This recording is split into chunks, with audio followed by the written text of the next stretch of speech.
Naglabas ang DOLE ng bagong administrative order para maiwasan ang umano'y Sex for Flight scheme. Sakop po nito ang lahat ng Philippine Overseas Labor Offices, ang mga embahada at mga OWA office sa buong mundo po yan. Nakatutok si JP Soriano. Umiikot pa rin sa Middle East ang binuong fact-finding team ng Department of Labor and Employment o DOLE. Sila ang nag-iimbestiga sa umano'y Sex for Flight scheme na bumiktima sa ilang OFW sa Middle East. Nasa Saudi Arabia pa sila ngayon.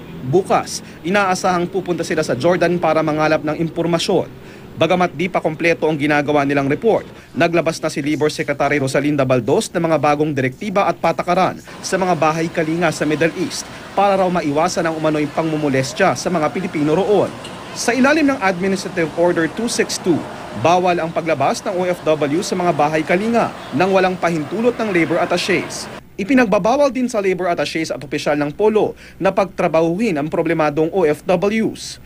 Bawal ding magtrabaho sa bahay ng mga ambassador at polo officials ang mga distressed OFW. I-deploy na natin yung Foreign Labor o Overseas Information System. Isang sistema na